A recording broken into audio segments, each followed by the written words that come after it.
నమస్కారం ఘంటారావానికి స్వాగతం. ముందుగా ప్రధానాంశాలు. గుంటూరులో పోలీసుల గార్డెన్ సర్చ్, జిల్లాను నేరరహితంగా మార్చడమే లక్ష్యమన్న ఎస్పీ సతీష్.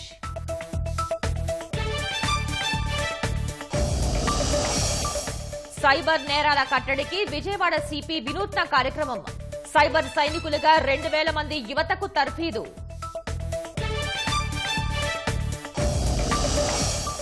పులిచింతల ప్రాజెక్టుకు పోటెత్తుతున్న వరద, 11 గేట్లెత్తి 2,30,000 క్యూసెక్కులు దిగువకు విడుదల.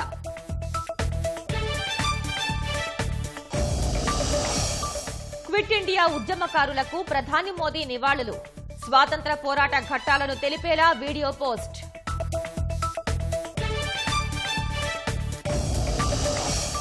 15 ఆగస్టు వేడుకలకు ముందు ఢిల్లీలో ఐసిస్ ఉగ్రవాది అరెస్ట్. ఉగ్రదాడులతో రిజ్వాన్ కు సంబంధం ఉన్నట్లు సమాచారం.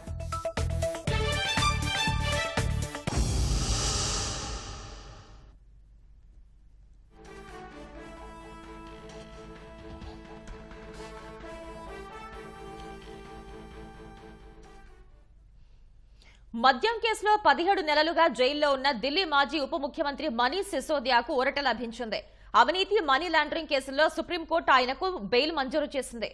10 లక్షల వ్యక్తిగత పూచీకత్తుతో పాటు అదే మొత్తంతో 2 షూరిటీలు కూడా సమర్పించాలని ఆదేశించింది. ఈ సందర్భంగా సుప్రీంకోర్టు కీలక వ్యాఖ్యలు చేసింది. బెయిల్ పిటిషన్ వేసి మనీష్ సిసోదియాను ట్రయల్ కోర్టుకు పంపటం న్యాయాన్ని అపహాస్యం చేయటమేనని అవుతుందని సుప్రీంకోర్టు పేర్కొంది.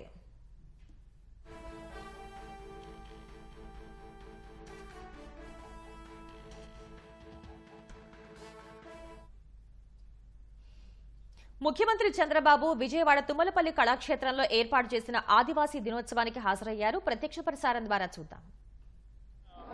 4,000 హెక్టార్ వరకు ఉంది సార్. పట్టు దారాలు తీస్తారు సార్. 4,000 ఎకరాలు ఉందా? 4,000 హెక్టార్ సార్.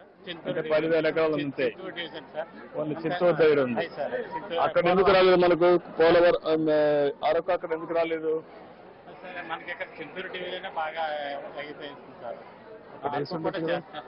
ఇక్కడ మనకి చిత్తూరు నుంచి మనం తయారు చేసేది గుడ్లు తయారు చేస్తాం సార్. కక్కుని తయారవుతుంది సార్. కక్కు నుంచి మనం అక్కడ వాళ్ళ దగ్గర మనం ఈ దారం చేస్తున్నాం సార్. దారం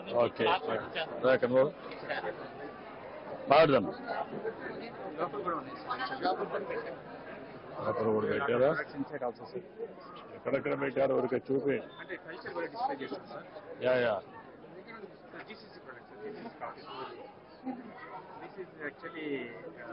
Coffee.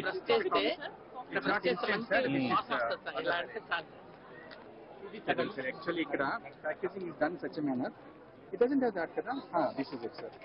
అంటే ఇక్కడ ప్రెస్ చేసి aroma feel చేయొచ్చు సార్. స్మెల్ చేస్తారు. ఇక్కడ సార్ అక్కడే స్మెల్ చేస్తారు. చాలా బాగా వస్తుంది. ఇది అన్ని లేటెస్ట్ అన్నిట్లో పెడుతున్నారు. ఇప్పుడు మనమే కాదు, బయట కూడా మార్కెట్ లో కూడా జీసీసీ ద్వారా సప్లై అవుతుంది సార్. మనం కాదు అడిగేదంటే ఈ టెక్నిక్ అనేది ఇక్కడ వాడుతున్నారు అన్న. అదే అడిగేది. ఏంటో కాఫీనా? అందరికి ఇవ్వండి. ఇక్కడ ఎమ్మెల్యేస్ కూడా ఉన్నారు చూడండి, నాన్ ట్రైబల్స్. వెంకట్రావు వాళ్ళందరూ తీసుకోయా Kannababu.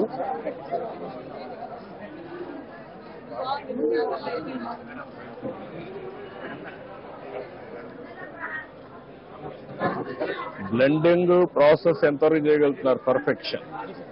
Coffee quality is one. Another is ఈ షాపుల్లో బ్లెండింగ్. అది ఎంతవరకు చేయగలుగుతున్నారు? టెస్టింగ్. That is important. రెండే రాయవలసిన కృష్ణ కాఫీ తాగండి, అందరికి ఇవ్వండి. So that is way sir today మీరు ఇది ఈరోజు అనౌన్స్ అనుకున్నాం sir processing plant. If that is they then whole quality will be taken care sir. Product అంతా కూడా పల్పింగ్ వరకు ఐటీడీఎస్ లో ప్రాసెస్ చేసి final processing up to the powdering and packaging మనం జీసీసీ ద్వారా వచ్చేసి బ్రాండ్ చేయాలి sir. In case if something more మనమే చేస్తామా? అవుట్ సోర్సింగ్ ఇచ్చి ప్రాజెక్ట్స్ అన్ని అవుట్ సోర్సింగ్ చేసి క్వాలిటీ అంతా మనం కంట్రోల్ చేసి same points we discussed it sir. Manu will not get into the process will outsource. Our role will be confined to role of supervision only, just from the standpoint of overseeing the quality. But otherwise ya quality is important. ఆ quality మీరు ఎంతవరకు చేయగలుగుతారు? And will type with some big brands like Tata also sir. ఏమన్నా bulk లో తీసుకోవాలంటే వాళ్ళు కూడా dispose చేస్తారు. అన్ని ఇప్పుడు మనకు చెప్తాను తీసుకున్నారు కదా, తీసుకున్నారమ్మా. మేడం గారు మధ్యలో ఉండండి. మేడం గారు గ్రూప్ ఫోటో తాండ్రి దిగారు కొంచెం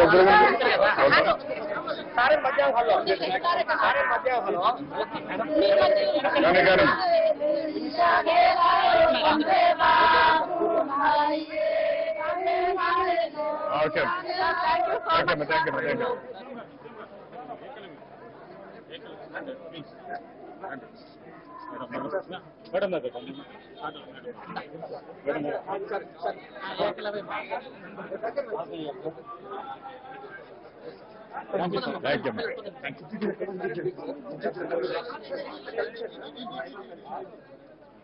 ట్రైబల్ కల్చర్ మన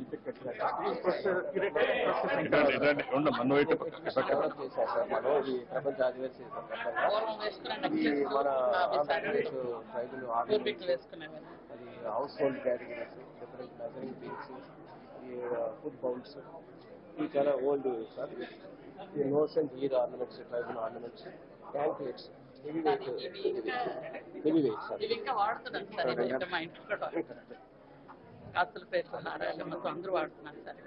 వైన్ నెక్లెసెస్. ఇది వెయిట్ ఎందుకంటే ఫిజికల్ మూవ్మెంట్ రిస్ట్రిక్ట్ చేయడానికి న్యూలీ మ్యారీడ్. ఇది సున్నపగాయలు సార్.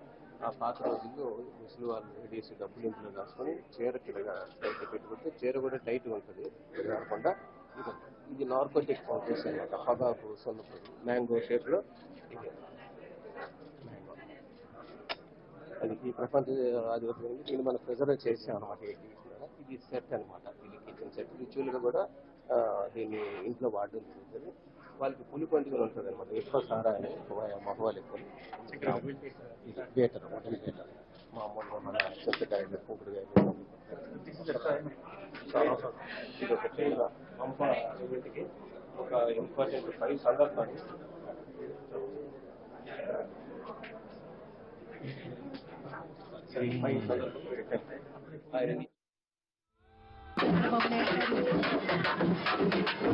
సీతంపేట కళాకారులు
మద్యం కేసులో 17 నెలలుగా జైల్లో ఉన్న ఢిల్లీ మాజీ ఉప ముఖ్యమంత్రి మనీష్ సిసోదియాకు ఊరట లభించింది. అవినీతి మనీ లాండరింగ్ కేసులో సుప్రీంకోర్టు ఆయనకు బెయిల్ మంజూరు చేసింది. 10 లక్షల వ్యక్తిగత పూచీకత్తుతో పాటు అదే మొత్తంతో 2 షూరిటీలు కూడా సమర్పించాలని ఆదేశించింది. ఈ సందర్భంగా సుప్రీంకోర్టు కీలక వ్యాఖ్యలు చేసింది. బెయిల్ పిటిషన్ వేసి మనీష్ సిసోడియాను ట్రయల్ కోర్టుకు పంపడం న్యాయాన్ని అపహాస్యం చేయటమేనని అవుతుందని సుప్రీంకోర్టు పేర్కొంది.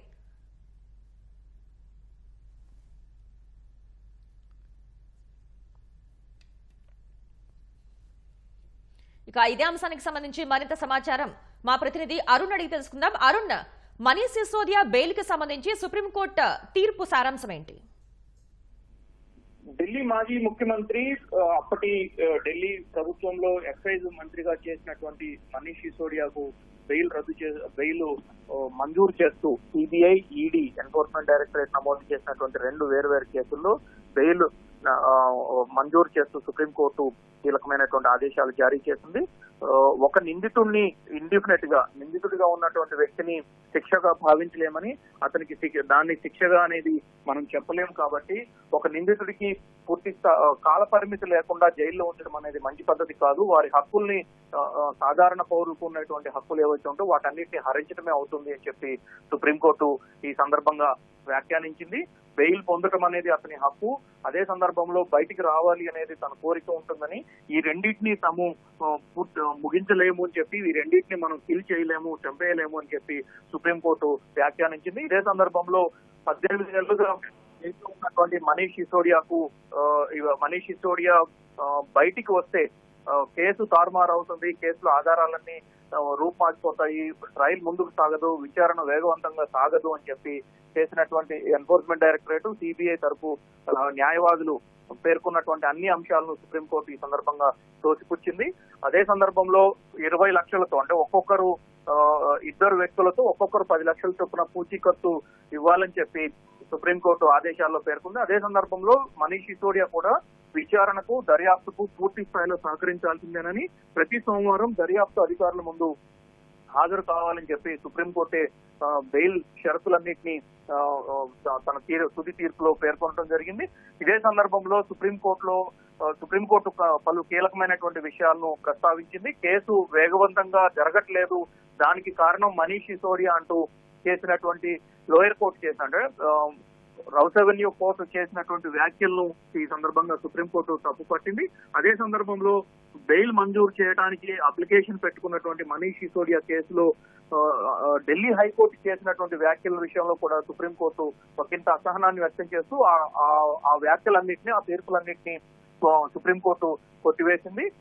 ఈ మొత్తం వ్యవహారంలో మనీష్ సిసోడియా ఉన్నారు అని, మనీష్ సిసోడియాని కీలకంగా వ్యవహరించారు అని చెప్పి చేసినటువంటి వాదనలో అవన్నీ ట్రయల్లో ముగించాలని, ట్రయల్లో పూర్తి చేయాలని, ట్రయల్ కి అందరూ బాధ్యతగా వహించి ట్రయల్ వేగవంతంగా కొనసాగేందుకు సహకరించాల్సిందే అని చెప్పి స్పష్టం చేస్తూ, గతంలో పలువురు నిందితులకు అంటే మద్యం సంబంధం లేకుండా వేరే కేసుల్లో సుప్రీంకోర్టు ఇచ్చినటువంటి తీర్పులను కూడా ప్రధానంగా ప్రస్తావిస్తూ, ఆ కేసుల్లో పేర్కొన్నటువంటి నిబంధనలు ఇప్పుడు మనీష్ సిసోడియా వ్యవహారంలో దర్యాప్తు సంస్థలు వ్యవహరిస్తున్న తీరు చాలా విరుద్ధంగా ఉంది. కాబట్టి వాటన్నిటిని మనం పరిగణలోకి తీసుకోలేము.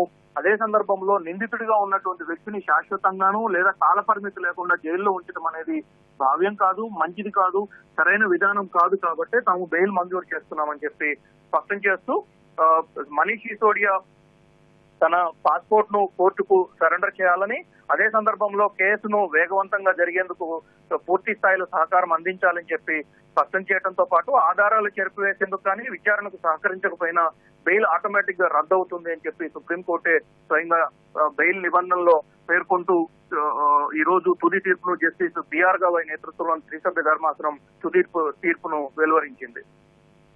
ధన్యవాదాలు అరుణ్.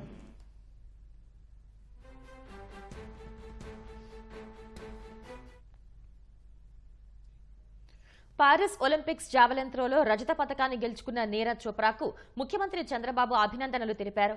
దేశం మరోసారి గర్వించేలా ఉత్తమ ప్రదర్శన ఇచ్చారని కొనియాడారు. క్రీడల పట్ల నీరజ్ అభిరుచి ప్రపంచ యువతకు స్ఫూర్తి అని ప్రశంసించారు. చోప్రా మరెన్నో విజయాలు అందుకుంటారని విశ్వసిస్తున్నట్లు చంద్రబాబు ట్వీట్ చేశారు.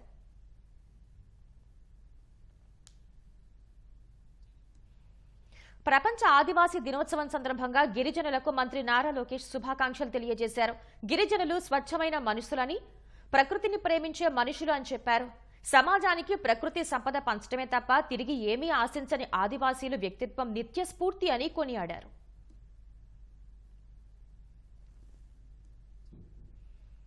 ఆర్టీసీ బస్సుల్లో మహిళలకు ఉచిత ప్రయాణ పథకం అమలుపై రాష్ట్ర ప్రభుత్వం కసరత్తు ముమ్మరం చేసింది.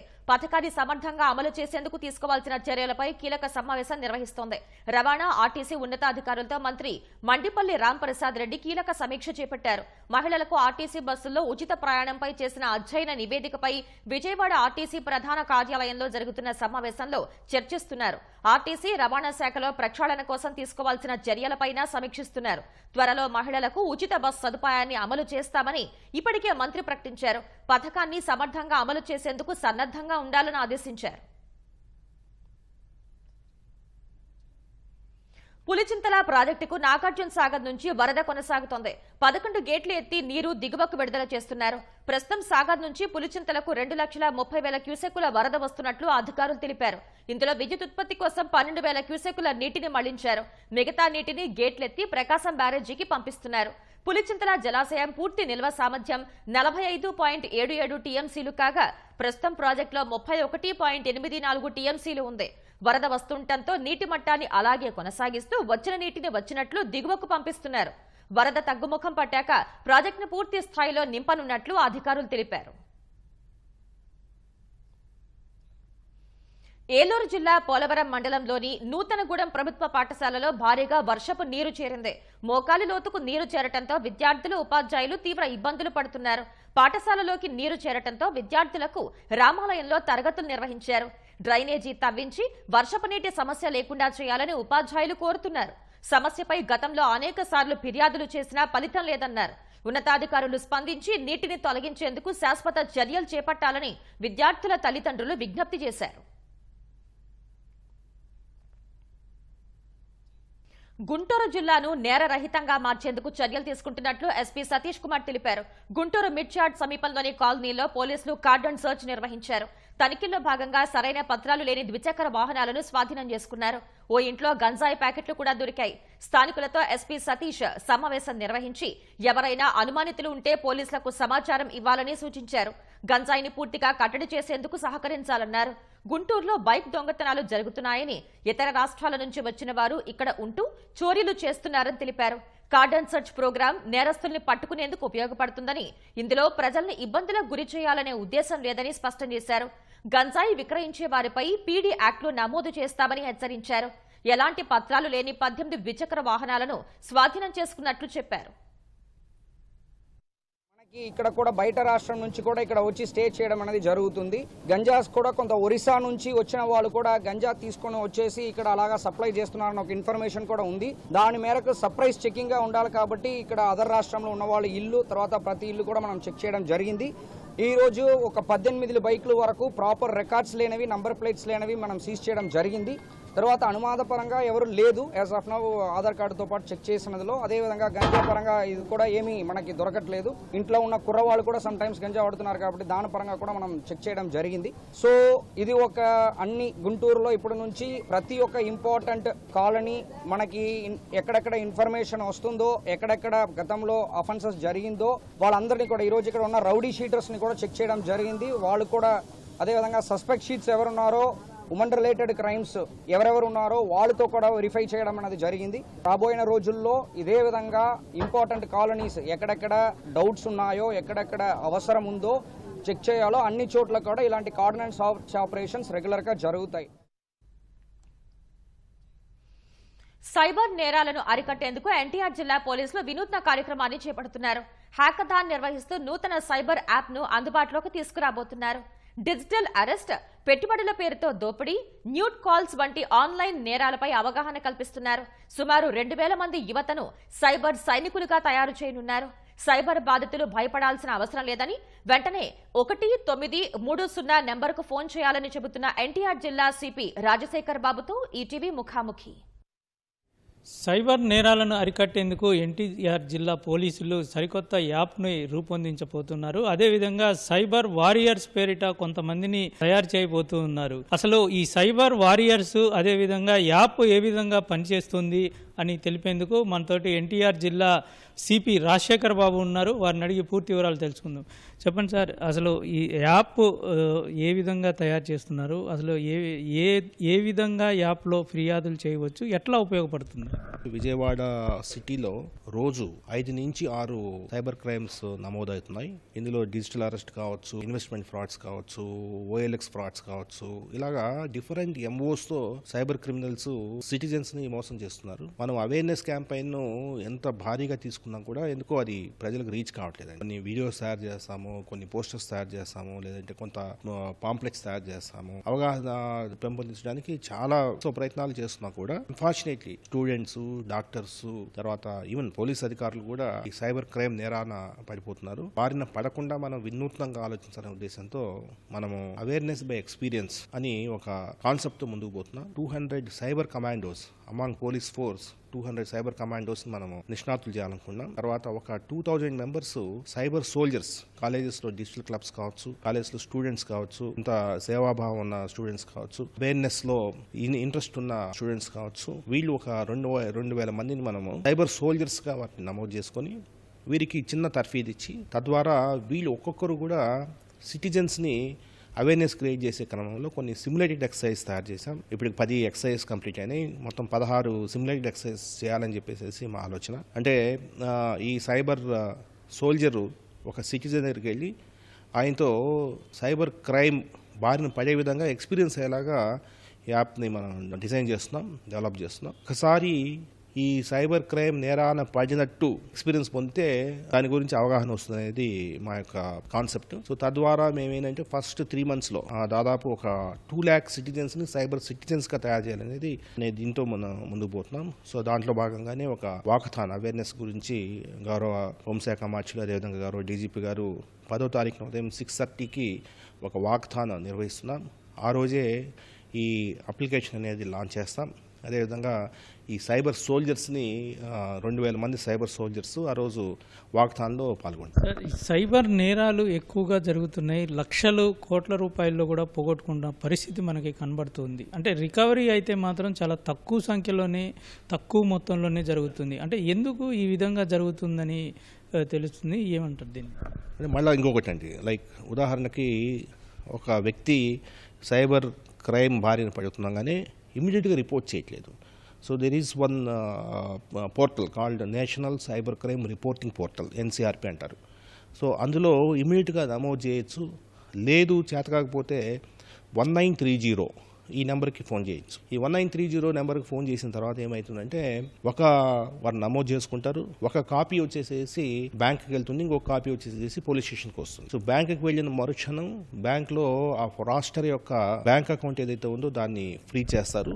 సో తద్వారా రేపు మీకు రికవర్ అయ్యేదానికి స్కోప్ ఉంటుంది. ఇమ్మీడియట్గా నేను మోసపోయినాను అని తెలుసుకున్న మరుక్షణం కానీ ఆ గోల్డెన్ అవర్లో సిటిజన్ వచ్చేసేసి NCRP పోర్టల్ ద్వారా కానీ లేదంటే 1930 ద్వారా కానీ పోలీస్కి తెలియజేసి కొంత అవకాశం ఉంటుంది. ఆ విషయం కూడా చాలా మంది తెలియదు. దాని గురించే 1930లో మీద కూడా అవగాహన అనేది క్రియేట్ చేస్తున్నాం. ఇప్పుడు ఎక్కువ శాతం వినపడుతున్నది డిజిటల్ అరెస్ట్, అదేవిధంగా న్యూడ్ కాల్స్కి సంబంధించిన ఫ్రాడ్స్, ఇన్వెస్ట్మెంట్ ఫ్రాడ్స్, ఈ 3 ఎక్కువగా వినపడుతూ ఉన్నాయి.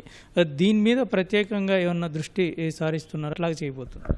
ఇప్పుడు మనం అనుకున్న ఏదైతే సిమ్యులేటెడ్ ఎక్సర్సైజ్ ఉన్నాయో వాటిలో ఈ డిజిటల్ అరెస్ట్ ఉంది, ఇన్వెస్ట్మెంట్ ఫ్రాడ్ ఉంది, సెక్స్టార్షన్ అంటారు దాన్ని. ఆ ఫ్రాడ్స్ కూడా ఎక్స్పీరియన్స్ అయ్యేలాగా ఈ డిజైన్ చేస్తున్నాం. ముఖ్యంగా సెక్స్టార్షన్ ఏంటంటే ఒక హస్కీ వాయిస్తో ఒక ఫ్రాస్టర్, లేడీ ఫ్రాస్టర్ ఎంటర్ చేసేసి స్ట్రిప్ చేయడము, అదేవిధంగా ఇతనితో కొన్ని కార్యక్రమాలు చేయించి తద్వారా బ్లాక్మెయిల్ చేసి డబ్బులు గుంజడం అనేది ఒక మోడస్ ఆపరేషన్ ఉంది. అదేవిధంగా డిజిటల్ అరెస్ట్లో కూడా ఏదో మీ అబ్బాయి డ్రగ్స్తో పట్టుబడినాడనో ఏదో ఒకటి చెప్పేసేసి ఇమీడియట్గా కొంత మనీ మేము బాంబే నుంచి మాట్లాడుతున్నాము, CBI పోలీసులను ఏదో విధంగా చెప్పేసేసి సో ఇమీడియట్గా ఆ ఆతృతలో వీరితో మోసపోయేలాగా చేస్తారండి. ఇవన్నీ కూడా ఈ ఏదైతే అప్లికేషన్లు ఉన్నాయో ఇందులో ఇటువంటి ఎంఓస్, ఇటువంటి సైబర్ ఫ్రాడ్స్ కూడా పొందుపరుస్తున్నాం. అయితే బాధితులు చాలామంది భయపడుతూ ఉన్నారు. ఒక్కసారి ఈ కేసులో ఇరుక్కున్న తరువాత తమ పరువు పోతుంది అని భయంతో ఆత్మహత్యలకు కూడా దారితీస్తుంది. మీరు బాధితులకి ఎటువంటి ధైర్యాన్ని ఇస్తారు? ఏ విధంగా వాళ్ళకి సూచనలు ఇస్తున్నారు? మీరు ఎటువంటి భయాందోళన గురికానవసరం లేదు. ఒకవేళ మీరు భయపడుతూ కూర్చుంటే సైబర్ ఫ్రాస్టర్ మిమ్మల్ని ఇంకా మానసిక వ్యధకు గురి చేస్తాడు, మీ దగ్గర డబ్బులు గుంజుతూనే ఉంటాడు. సో దయచేసి పోలీస్ దగ్గరికి రండి. పోలీస్ ఖచ్చితంగా మీకు సహాయ సహకారం అందజేస్తాము, మీకు కొన్ని టిప్స్ ఇస్తాము. ఏ విధంగా దీని నుంచి బయటపడాలో కొంత పోలీస్ శాఖ మీకు అసిస్ట్ చేస్తుంది. బీయింగ్ ఏ సైబర్ సిటిజన్ అనే ఒక యాప్ని వినూత్నంగా పోలీసులు అమల్లోకి తీసుకురాబోతున్నారు. దీని ద్వారా ప్రత్యేకంగా అవగాహన కల్పించి సైబర్ నేరాలను అరికట్టేందుకు ముందడుగు వేస్తూ ఉన్నారు. కెమెరామెన్ శేషుతో జయప్రకాష్, ఈటీవీ న్యూస్, విజయవాడ. దేశ స్వాతంత్ర పోరాటానికి కీలక మలుపుగా నిలిచిన క్విట్ ఇండియా ఉద్యమంలో పాల్గొన్న మహనీయులకు ప్రధాని నరేంద్ర మోదీ నివాళి అర్పించారు. క్విట్ ఇండియా ఉద్యమం స్వాతంత్ర పోరాట గతిని పెంచినట్లు తెలిపారు. గాంధీజీ నాయకత్వంలో క్విట్ ఇండియా ఉద్యమంలో పాల్గొన్న వారికి నివాళులు అర్పిస్తున్నట్లు ప్రధాని మోదీ ఎక్స్లో పేర్కొన్నారు. నాటి పోరాటానికి సంబంధించి ఓ వీడియోను కూడా ట్యాగ్ చేశారు. బ్రిటిష్ పాలకులు తమ దేశం వీడాలంటూ బాపూజీ ఇచ్చిన పిలుపు మేరకు 1942 ఆగస్టు 9వ తేదీన క్విట్ ఇండియా పోరాటం మొదలైనట్టు చెప్పారు. దేశ స్వాతంత్ర్యం కోసం డూ ఆర్ డై సంకల్పం తీసుకోవాలని జాతిపిత ప్రజలకు సూచించినట్లు ప్రధాని మోదీ తెలిపారు.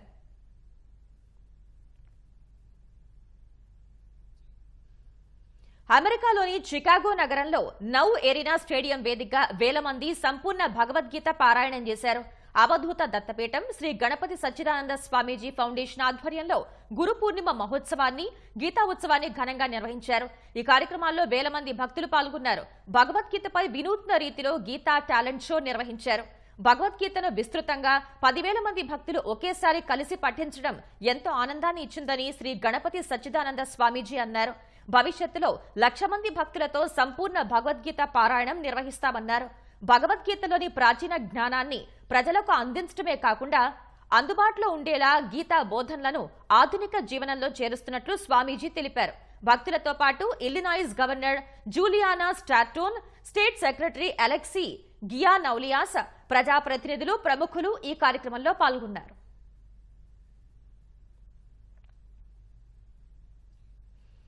మన్యం జిల్లా పాలకొండ శ్రీ కోట దుర్గమ్మ ఆలయంలో మొదటి శ్రావణ మాసం ఉత్సవాలు ఘనంగా జరిగాయి. ఆలయంలో నిర్వహించిన కుంకుమ పూజ కార్యక్రమంలో మహిళలు పెద్ద ఎత్తున పాల్గొన్నారు. అమ్మవారికి బంగారు ఆభరణాలతో అలంకరించి ప్రత్యేక పూజలు చేశారు. అలంకరణ అనంతరం అమ్మవారు స్వర్ణ అలంకరణలో భక్తులకు దర్శనమిచ్చారు. అదేవిధంగా పట్టణంలోని నక్కలపేట జ్ఞాన సరస్వతి ఆలయం శ్రావణ మాసం సందర్భంగా 1,00,000 గాజులతో అమ్మవారిని అలంకరించారు. ప్రధాన అర్చకులు అమ్మవారికి ప్రత్యేక పూజలు నిర్వహించారు. భక్తులు అధిక సంఖ్యలో పాల్గొని మొక్కులు చెల్లించుకున్నారు.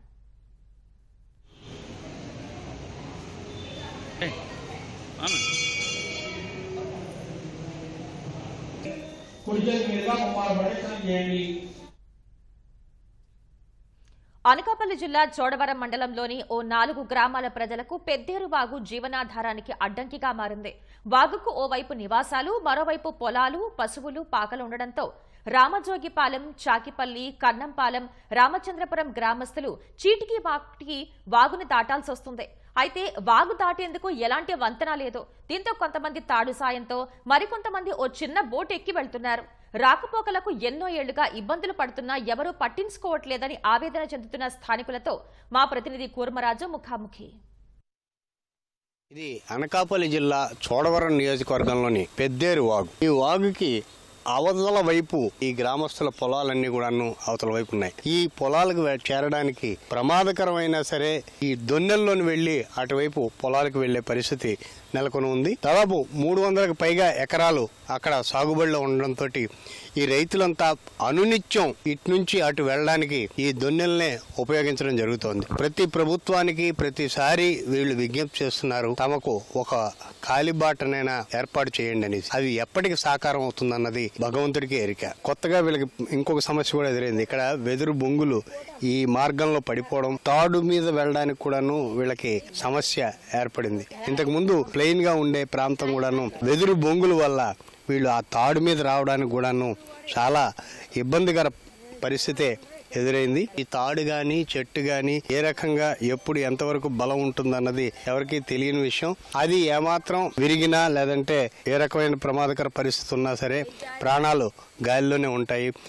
చాలా మంది ప్రాణాలు కోల్పోయిన పరిస్థితి కూడా ఉందని ఈ గ్రామస్తులు చెప్తున్నారు. కొమ్ములు పోనారు, కుర్రోళ్ళు పోనారు, మనుషులు పోనారు, అయినా సరే తెగిస్తున్నాం. మాకు ఈ తాడే మాకు బలం ఉంది. అలాగని మాకు ఈదలు రాకపోతే మా కొడుకు జరగదు. మా పెండి పంట ఎదలే ఉంది, తిన్నా తిండి ఎదలే ఉంది, సొమ్ములు ఎదలే ఉన్నాయి, పాలు ఎదలే ఉన్నాయి. ఉదయం సాయంత్రం మా మగవాళ్ళు 5 చుట్లు 6 చుట్లు తిరుగుతున్నారు ఎదలకి ఆతలకి. ఆడవాళ్ళు కొద్దిగా వచ్చి సాయంత్రం వెళ్తున్నాం. కాలం మా టైం బాగోపోతే మరి ఏమవుతామో అందులో మాకు తెలియదు. అదే భయంతో ఉంటున్నాం. గవర్నమెంట్ వాళ్ళు మరి ఏదో సాధనం చేసి ఇక్కడికి ఏదో 4 కుందలు పడి చిన్న బ్రిడ్జిలా పడితే ఆ గవర్నమెంట్ మహానుభావులు దైవాలని బతుకుతాం. ఈతల వ్యవసాయాలు ఆదాయాలు అన్నీ పోతున్నాయి. చోడవరం మండలంలోని పెద్దేరు మొత్తం గ్రామం అంతా అటువైపు ఉంటుంది, భూములు ఇటువైపు ఉన్నాయి. ఈ గట్టు నుంచి ఆ గట్టుకు వెళ్ళడానికి ఆ పెనం మాత్రమే వీళ్ళకి ఒక ఆధారం. దీనిపైన వెళ్ళడం ప్రమాదకరమని తెలిసినప్పటికీ కూడాను ఏ రకమైన ఆధారం మిగతాది ఏది లేకపోవడంతో దీన్ని ఆశ్రయించాల్సి వస్తుంది. ఇదే వరద వస్తే అప్పుడు వీళ్ళు దాదాపు 12 కిలోమీటర్లు చుట్టూ తిరిగి రావాల్సి ఉంటుంది. అది కూడాను బురదమయమైన రహదారి. ఇప్పుడు మనం ఈ పెనం మీదే మనం ప్రయాణం చేస్తున్నాం. వీళ్ళు ప్రతినిత్యం రోజుకి కనీసం ఒక 4-5 సార్లు అటు నుండి ఇటు ప్రయాణం చేయాల్సిన పరిస్థితి ఉంది. కాలిబాట వంతెన అనేది వీళ్ళకి తీరని కలగా ఉంది. పొలాలు పశువులు అన్ని ఈతలు ఉన్నాయి తాతల కాడ నుంచి. దీని గురించి అయితే 10 సంవత్సరాలు బట్టి మా రొంగల రమణ గారు బాధపడతాం. కేసీఆర్ రాజు దగ్గర ఎన్నో చుట్లు వెళ్ళాం. వచ్చిన అంతలో ప్రభుత్వం మారిపోయింది. వైసీపీ ప్రభుత్వం వచ్చిన తర్వాత పెట్టించుకునేది. టీడీపీ ప్రభుత్వం ఉన్నప్పుడైతే శాన్ చుట్లు వచ్చారు.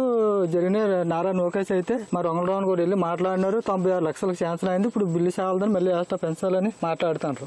కేసీఆర్ రాజు గారిని తీసుకుని అవన్ శ్రీనివాస్ దగ్గరికి వెళ్ళాం. కానీ రొంగల రమణ గారు అయితే ఎన్నో బాధపడతారు మా గురించి. మేము అక్కడ 10 సంవత్సరాలు బట్టి ఇలాగా వస్తున్నామండి. ఇంత ముందు మరి మాకు తెలియదు అనుకో మా మగవాళ్ళు వచ్చేవారు. 10 సంవత్సరాలు బట్టి మేము ఇలాగ వస్తున్నాం. ఎప్పుడు కూడా అప్పుడు అంది వేరు చానాల క్రితం. ఇంకా ఇప్పుడు అందడం అనేది దగ్గర 10 సంవత్సరాలు బట్టి ఇదే బరి ఒక ఏరు గట్ట ఏం అందడం అనేది. ఇలాగ వెళ్తే అలా బిర్జీ తిరిగాలో నా తాగా తివ్వమని వెళ్ళడం. ఇది నిరుడి నుంచి కొన్నారు. ఇది ఇందు మేము వెళ్తున్నాం. 8 గంటలకు వస్తాం. మళ్ళీ సాయంకాలం ఇదే టైం వెళ్తామండి. ఇంకా మరి ఊర్లో ఏం జరిగినా మాకు తెలియదు. ఏ గబుకుని దిగిపోయి ఇది కాదు కదా. ఇంతకుముందు అలాగా ఆ పార్టీ వాళ్ళు వేసేస్తామన్నారండి. ఆ స్థిర మోసిన పేమెంట్ లో అవధం మీకు అనేసారు. ఈ మరి ఇతను వచ్చి మరి వేస్తామన్నారు మొన్న.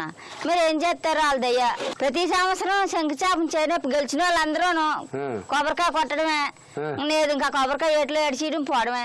ఇందులోనైతే ఇంచుమించు సంవత్సరానికి ఒకలో ఇద్దరు శరణం అయిపోతాండ్రు. తెలియదు నోతి ఎంత అనేది. గొమ్మి కింద దిగడం ఇంకా అయిపోవడం. 2 రోజులు 3 రోజులు పోయిన తర్వాత కింద ఎక్కడో తీసుకోవాలి. ఇంకా ఇక్కడ ఎక్కడ ఉండడం పరిస్థితి ఉండదు. ఇప్పటికి 30-40 సార్లు ఇక్కడ శంకుస్థాపన కోరికలు కొట్టారు. ఒక్కలో కూడా ఇది వాళ్ళకి స్పందించలేదు. ఎలసన్ రావడం మీకు అడ్జస్ట్ చేస్తా ఉండడం. సరే దిగిపోయి సంవత్సరం ఉంటాను కానీ మీకు శాంక్షన్ అయిపోయిందని అనడం. ఇక్కడికి రావడం కోరికాయ కొట్టడం టైం అయిపోయిందని పోవడం. ఇంకా ఇక్కడ ఓన్లీ స్వత గ్రామంగా ఉండే వాళ్ళు అయితే 80 పాకల దగ్గర కాకిపిల్లి రామజోగపాలెం. మరి భయం అనిపించదా? మరి ఎప్పుడు మరి దీని మీద ఉన్న వాళ్ళకి భయం అనిపిందని ఏం చెప్తాం.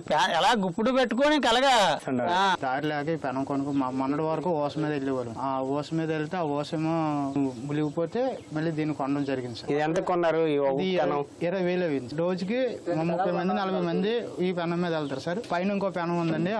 ఆ పెనం మీద కూడా 30 మంది 40 మంది డైలీ అలా వెళ్తూ వస్తూ ఉంటారు.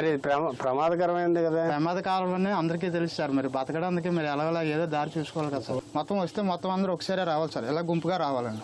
ఒకళ్ళొకళ్ళు వెళ్ళడానికి భయకరం అండి. ఇప్పుడు కూటమి ప్రభుత్వం అధికారంలోకి వచ్చింది. వాళ్ళు ఇచ్చిన హామీల ప్రకారం మీరు ఏమిటి అడుగుతున్నారు? ప్రధానంగా మాకు ఇచ్చిన హామీలు ఏం అవసరం లేదు. మాకు ఒక బ్రిడ్జే కావాలని మేము అడుగుతున్నాం. మా కూటమి వచ్చిందండి. మన సీఎం రమేష్ గారు వచ్చారు. ఆయన కూడా మాకు మాట అవ్వడం జరిగింది సార్. తర్వాత లోకేష్ గారు మన వడ్డాది వస్తే రావణ్ గారు తీసుకెళ్లారు సార్. రావణ్ గారు అయితే మటుకు దీనికి గత 5 సంవత్సరాల్లోని మళ్ళీ ఇప్పుడు గెలిచిన మహాకూటమి ప్రభుత్వంలో కూడా ఆయన దగ్గరికి వెళ్ళి అడగడం చేయడం. అప్పుడు మొన్న ఢిల్లీ వెళ్ళి వచ్చారు. సరే బాబు గారి దగ్గరికి వెళ్ళారు. బాబు గారిని అడగడం కూడా జరిగింది. చేస్తామని మాట ఇచ్చారటండి. 95 లక్షలు ఏంటో గత ప్రభుత్వంలోనే పాస్ చేశారు. పాస్ చేసిన తర్వాత ఇప్పుడు ఏరు వచ్చిందండి. నోతి పెరిగింది, ఎడల్పు పెరిగింది అని చెప్పేసి ఎక్స్ట్రా అమౌంట్ మళ్ళీ వేస్తామని అవుతుందని నమ్మకం అంటే మా రావణ్ గారే మాకు మా నమ్మకం సార్. ఇది ఈ గ్రామాల వారి సమస్య. కాలిబాట వంతెన వీడు అడుగుతున్నారు. పెద్ద కోరిక ఏం కాదు. దాదాపు ₹1 కోటి లోపే వ్యయం అవుతుంది. దీన్ని నిర్మాణం చేయాలన్న చిత్తశుద్ధి ఇప్పుడు పాలకులకి ఎంతో అవసరమైన ప్రక్రియ. అనకాపల్లి ఎంపీ సీఎం రమేష్, ఈ చోడవరం ఎమ్మెల్యే కేఎస్ఎన్ రాజు గారు వీరిద్దరూ తలుచుకుంటే ఖచ్చితంగా ఒక ఏడాదిన్నరలోగానే ఈ వంతెన కాలిబాట వంతెన నిర్మాణం పూర్తవుతుందనేసేమో ఈ గ్రామస్తులు గట్టిగా విశ్వసిస్తున్నారు. 4 గ్రామాల ప్రజలకి అటువైపు వాళ్ళ పొలాలు, పశువుల పాకలు ఇవన్నీ చూసుకోవడానికి చాలా ఉపయోగకరంగా ఉంటుంది. సురక్షితమైన ప్రయాణం ఈ గ్రామస్తులకి ఉంటుందనేసేమో అభ్యర్థించడం జరుగుతుంది. శ్రీనివాసరావు, కూర్మరాజు, ఈటీవీ న్యూస్, అనకాపల్లి జిల్లా. కృష్ణా జిల్లా బంటిమిల్లిలో చిన్నపాటి వర్షానికే ప్రజలు తీవ్ర అవస్థలు పడుతున్నారు. డ్రైనేజీ వ్యవస్థ అస్తవ్యస్తంగా ఉండటంతో వర్షపు నీరు ప్రధాన రహదారిపై నిలుస్తోందని స్థానికులు ఆవేదన వ్యక్తం చేశారు. పాఠశాలకు వెళ్లే విద్యార్థులు, ఆసుపత్రికి వెళ్లే వృద్ధులు తీవ్ర ఇబ్బందులు పడుతున్నారు. వివిధ పనుల మీద మండల కేంద్రానికి వచ్చే ప్రజలు రహదారిపైకి వెళ్లేందుకు జంకుతున్నారు. గతంలో అధికారులకు ఫిర్యాదులు చేసినా పట్టించుకున్న పాపాన పోలేదని వాపోయారు. ప్రభుత్వం స్పందించి నూతన రహదారి నిర్మాణానికి చర్యలు చేపట్టాలని ప్రజలు కోరుతున్నారు. స్కూల్ ఉంది, బ్యాంకులు ఉన్నాయి. చిన్న చిన్న వాహనములు పడినా సరే జనాలు చాలా ఇబ్బంది పడిపోతున్నారు. నీళ్లు ఇక్కడ నుంచి అక్కడ మసీదు వరకు నిలిచిపోతున్నాయి. డ్రైనేజ్ వ్యవస్థ అసలు ఏమాత్రం బాగోట్లేదండి.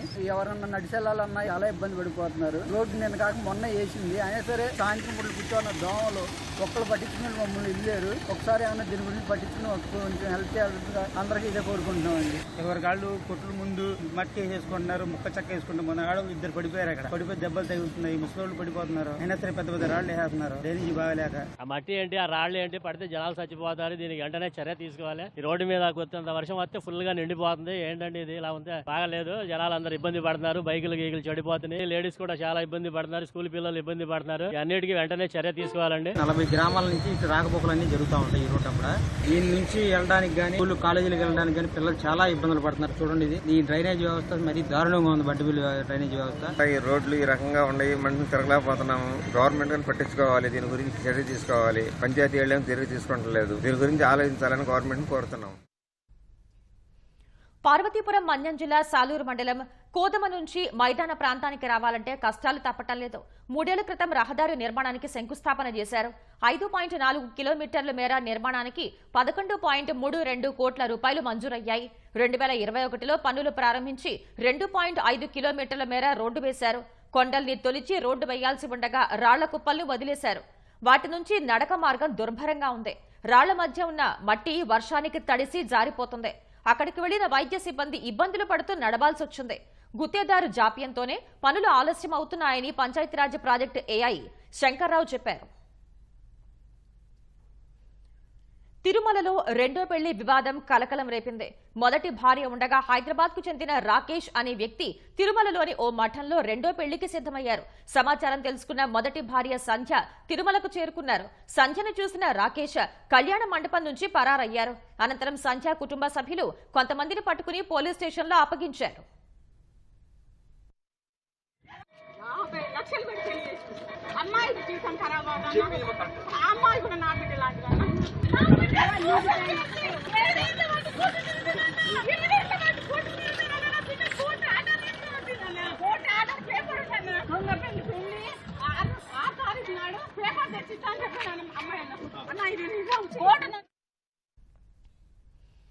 అనంతపురం జిల్లా సింగనమల నియోజకవర్గ పరిధిలోని వెంకటంపల్లి వద్ద హెచ్ఎల్సీ కెనాల్ ను ఎమ్మెల్యే బండారు శ్రావణి పరిశీలించారు.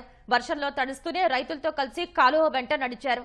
గత ప్రభుత్వం హెచ్ఎల్సీ కాలువకు మరమ్మతులు చేపట్టకపోవడంతో పెద్ద పెద్ద బండరాళ్లతో కాలువ ముసుగుపోయి నీరు వెళ్లటానికి అడ్డుగా ఉన్నాయని ఎమ్మెల్యే అసహనం వ్యక్తం చేశారు.